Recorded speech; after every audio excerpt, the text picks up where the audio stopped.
Get abstract. Knowledge compressed.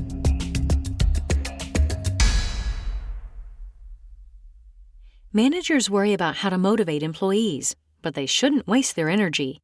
All people, including your employees, already are motivated. The question is, what specifically motivates each individual and what motivates your workforce? In Why Motivating People Doesn't Work and What Does, published by Barrett Kohler Publishers, consultant Susan Fowler explains how managers can unleash the employee's maximum potential without resorting to a carrot-and-stick approach that creates more problems than it solves. Get Abstract recommends Fowler's iconoclastic ideas to leaders, small business owners, and startup entrepreneurs who are ready to move beyond traditional motivational techniques. Look for two types of motivation. In the first, people are motivated to do something because they must do it. It's their job, or they are motivated to win a reward. Their egos drive them. The second example of motivation is when people want to do something. Their values inspire them. They want to excel, grow, or learn. Managers can use this insight to unleash their employees' maximum potential. For example, say one salesperson works overtime to win a contest, secure a bonus, and have others see him or her as top dog. Other salespeople also work overtime. They hold your services in high esteem and regard selling your product as an important purpose. They want to help your clients achieve their goals and solve their problems. That's the kind of motivation you want to encourage. To motivate the first salesperson, your company must spend money and effort on sales contests, bonuses, and so on. If you stop these programs, the reward-oriented salesperson's results will evaporate. The carrot-or-stick approach to motivation may work in the short term, but it makes things worse over time. People must motivate themselves. The traditional belief that motivating employees is a fundamental managerial task stems from confusion and mistaken ideas. Clinging to that contention lets executives hold managers responsible for motivating people. But aligning employee motivation with corporate motivation may require a significant change in corporate culture and in executive and managerial awareness. Consider some frequently asked questions about motivation and related issues. First, are rewards ever considered appropriate? The answer is unfortunately yes. Rewards become necessary if people are unwilling to do the right thing. Second, how can expectations be made clear without creating complexity? As a leader, you need employees to meet their goals and deadlines. It shouldn't be necessary to motivate them regarding these basic duties. Employees should self-motivate to reach their goals. Third, what is the best way to motivate the younger generation? You can't motivate people old or young. Different generations have different values. As a leader, you must help all your people align their values with their peers' best, most productive values. This alignment can lead to the development of a mutual motivational drive. Fourth, why don't contests motivate people? You want employees to strive to achieve their goals because they understand the importance of doing so, not because they could win a contest.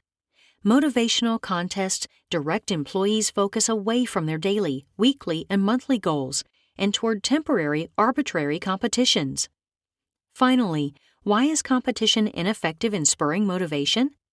Most athletic superstars say winning isn't their main drive. They pursue excellence. Often, these superstars derive tremendous enjoyment simply from their own prowess. Managers face a motivation dilemma. Their organizations insist they motivate employees to work hard to meet company goals. However, this is impossible. Executives and managers who want to understand motivation must understand the appraisal process. Employees appraise things according to what matters to them. Their priorities may differ from what is important to managers and corporate leaders. The goals that drive their motivation may not be akin to the objectives you want to encourage. In 2002, the Boston Red Sox wanted to lure Oakland A's general manager Billy Beane to work for them. They offered him what then would have been the largest GM salary in baseball. They were shocked when he turned it down. But Bina praised the offer against what mattered to him: family and a love of the game, not money. They couldn't motivate him because he was already motivated, but in a different way than the Red Sox wanted. This is always the problem when you try to motivate people. They already are motivated, sometimes in ways you may not like. You want your employees' individual motivations to align with your firm's goals, but trying to leverage motivational forces to compel people to do what you want won't work. So how can you align their goals and the company's goals? First, understand that your employees are learners. They want to do well. They want to make solid contributions, and they want their organization's executives to think well of them. They also want to achieve autonomy, connection, and competence, essential psychological needs. Encourage your employees by enabling them to gain autonomy. Offer independence. Relate to them as human beings. Help them grow professionally and personally. Don't worry about what they can do for you. Worry about what you can do for them. Your employees will become more motivated to perform better. If people are already motivated, how motivated are they? The answer lies in the 6 motivational outlooks on the spectrum of motivation. These outlooks do not form a continuum. At one moment, you might operate with one particular motivational outlook. Later, you may operate with an entirely different one.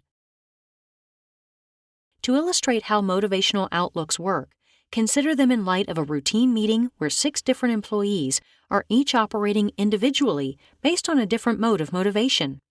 The disinterested employee hated the meeting and considered it a giant waste of time. The external employee leveraged the meeting to exhibit his power and status within the organization. The imposed employee attended because she worried her managers would be angry if she didn't. The aligned employee loved attending and felt he gained valuable knowledge. The integrated employee enjoyed the meeting because her life has a noble purpose, and the meeting focused on that purpose. Finally, the inherent employee is gregarious, loves being around people, and attends all meetings, including this one. The first 3 motivational outlooks are in the suboptimal motivation category. They represent low-quality motivation. The remaining 3 motivational outlooks are optimal. They show the kind of motivation you want for yourself, your employees, and the people you care about. Outlooks based on alignment, integration, and inherent motivation generate energy and positive well-being that results in sustainable outcomes. Organizations sometimes default to external motivators to influence their employees. These motivators include money or incentives, which are tangible, or approval or fear, which are intangible.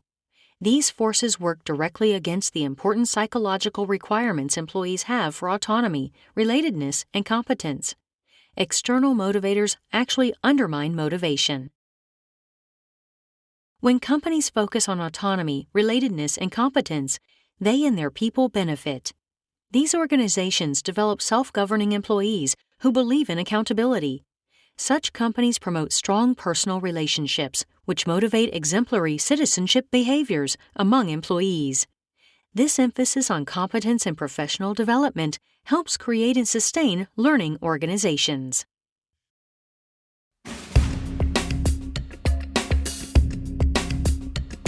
For more summaries on this and other topics, visit getabstract.com.